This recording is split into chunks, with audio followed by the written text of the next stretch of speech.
Halo semuanya, selamat datang di sesi bedah topik kita kali ini. Hari ini kita bakal ngobrolin sesuatu yang jujur aja super revolusioner buat dunia industri.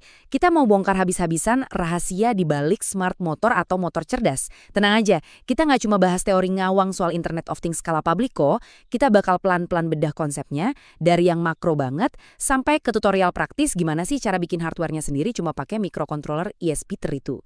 Jadi siap-siap ya, kita bakal ubah teori yang kelihatannya rumit jadi sesuatu yang asik dan gampang banget buat dipraktekkan. Nah, sebelum kita mulai ngoprek, kalian pernah kepikiran nggak sih gimana caranya pabrik-pabrik besar itu mencegah mesin mereka yang harganya miliaran rupiah rusak tiba-tiba? Soalnya gini, downtime atau mesin mati mendadak pas lagi produksi itu bener-bener mimpi buruk buat industri manapun. Kalau zaman dulu kan, kita cuma bisa ngontrol secara lokal dan manual. Kasarnya, nunggu sampai mesinnya berasap atau jebol dulu, baru deh buru-buru diperbaiki. Tapi sekarang udah beda cerita. Kita lagi ada di fase transisi besar-besaran menuju sistem otomatis yang dipantau dari jarak jauh dan digerakkan oleh kecerdasan buatan atau AI. Ini bukan sekedar pembaruan alat biasa ya, ini revolusi cara kerja sesungguhnya. Biar obrolan kita hari ini lebih enak ngalirnya, rutenya kurang lebih begini. Pertama, kita bahas dulu alasan kenapa harus pakai smart motor. Terus, kita bedah arsitektur IoT yang punya 3 lapis itu. Habis itu, kita lihat kehebatan AI untuk pemeliharaan prediktif. Dan puncaknya, kita bakal bahas langkah-langkah ngerakit hardware-nya sendiri plus logika kodenya. Oke, kita langsung masuk aja ke bagian pertama. Sebenarnya, mengapa sih kita butuh smart motor? Semuanya bermula dari ide sederhana buat nyambungin dunia fisik ke dunia digital. Bayangin aja, sensor-sensor yang nempel di motor itu kerja non-stop buat ngumpulin data krusial kayak kecepatan putaran, seberapa besar arus listriknya, sampai seberapa panas suhu mesinnya. Nah, data ini nggak cuma mandek di dalam pabrik. Secara real-time, datanya meluncur ngelewatin gateway dan terbang langsung ke cloud. Dampaknya apa? Kalian beneran bisa mantau kesehatan motor industri raksasa dari mana aja, kapan aja, cuma lewat layar HP di genggaman kalian. Praktis banget kan? Lanjut ke bagian kedua, arsitektur IoT 3 lapis. Biar kebayang gimana data tadi bisa sampai ke HP kita. Nah, buat mahamin arsitektur sistem motor cerdas ini, paling gampang kalau kita pakai analogi tubuh manusia. Sistem ini dibagi jadi 3 lapisan. Pertama, ada lapisan perangkat atau device layer, tempat sensor-sensor berada. Ini ibarat sistem saraf yang bisa ngerasain panas atau getaran. Kedua, ada lapisan jaringan, kayak Wi-Fi atau protokol MQTT, yang fungsinya mirip sumsum tulang belakang buat ngirim sinyal-sinyal tadi. Dan yang ketiga, lapisan aplikasi yang ada di cloud. Ini adalah otaknya, tempat di mana data dianalisis dan keputusan-keputusan penting dibuat secara otomatis. Tapi tunggu dulu, nggak semua data itu harus jauh-jauh terbang ke otak, alias ke cloud buat diproses loh. Disinilah pintarnya sistem ini. Dia bagi tugas. Pemrosesan data lokal atau sering disebut edge computing, itu tugasnya menangani refleks cepat. Kayak kalau tiba-tiba arus listrik melonjak bahaya, sistem edge ini langsung mematikan mesin saat itu juga, demi keamanan. Di sisi lain, analitik cloud kebagian tugas-tugas berat, seperti nyimpen data berbulan-bulan, baca tren operasional, dan bikin prediksi pakai AI buat jangka panjang. Keduanya kerja bareng secara harmonis. Jadi, kalau kita urutkan alur datanya dari awal sampai akhir, begini ceritanya. Dari perangkat keras fisik dan sensor yang nempel di mesin, data ditarik masuk ke sebuah pengontrol cerdas. Terus, data itu dilempar melewati gateway jaringan pakai protokol komunikasi khusus kayak HTTP atau MQTT. Gateway inilah yang jadi jembatan penghubung utama dari dunia pabrik yang bising ke platform cloud yang sunyi tapi super canggih, tempat di mana semua analitik dan pemantauan lewat dashboard terjadi. Oke, kita masuk ke bagian ketiga. Dan jujur, ini bagian favorit saya. AI Predictive Maintenance atau pemeliharaan prediktif pakai kecerdasan buatan. Poin paling krusial di sini tuh begini, sistem kita nggak cuma sekedar ngumpulin angka lalu nampilinnya di layar. Nggak cuma itu, sistem ini beneran belajar dari angka-angka tersebut. Model machine learning bakal menganalisis pola operasional harian dan dia bisa nyium gelagat aneh sekecil apapun. Contoh nih, ada pola getaran yang agak beda sedikit aja dari biasanya, AI bisa langsung tahu kalau bearing motor udah mulai aus. Sistem bakal ngasih peringatan berminggu-minggu sebelum mesinnya beneran jebol. Bayangin seberapa banyak uang dan waktu yang diselamatkan cuma dari deteksi dini ini. Kalau kita lihat alur kerjanya, ada 2 dunia yang berjalan berbarengan.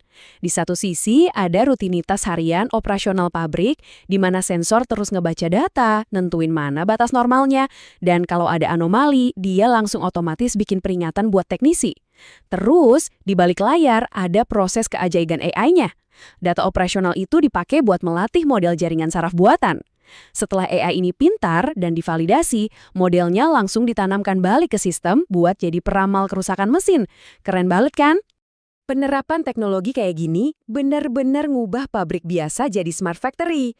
Data getaran, suhu, dan arus yang dipantau real-time tadi nggak cuma buat mencegah kerusakan loh.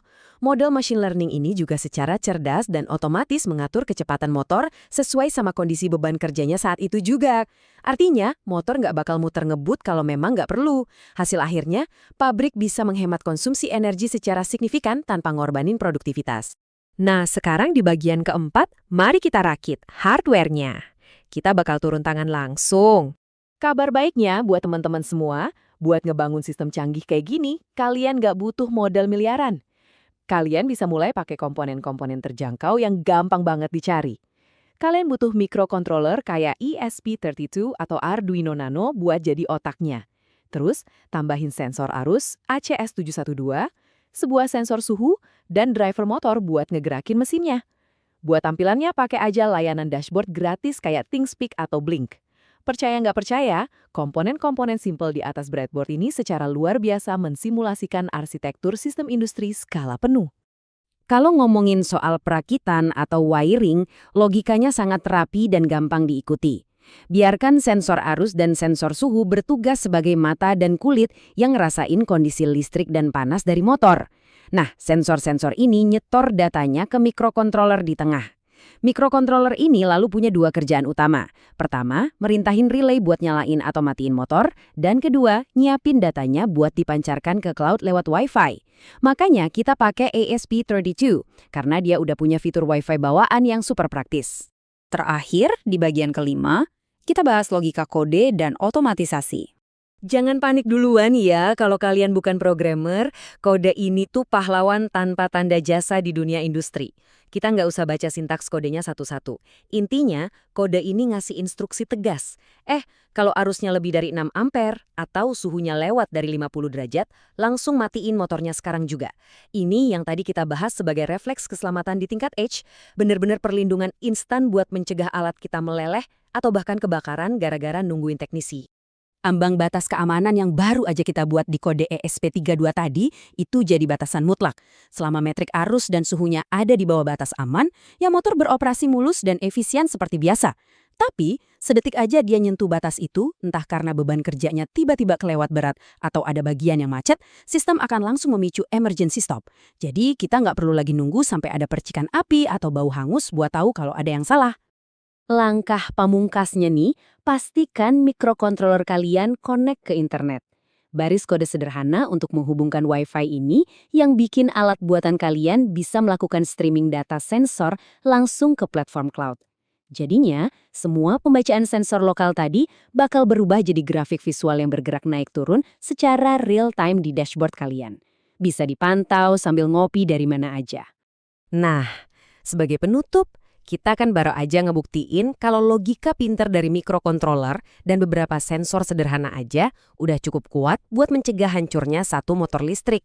Sekarang coba bayangin, kalau arsitektur dasar yang sama ini, sensor cerdas, jaringan IoT, dan analitik AI prediktif diaplikasikan secara massal ke ratusan atau bahkan ribuan motor di satu pabrik besar. Kebayang dong gimana luar biasanya efisiensi energi yang bisa didapat, umur mesin yang jauh lebih panjang, dan yang paling penting, nggak ada lagi tuh cerita pabrik berhenti operasi secara tiba-tiba.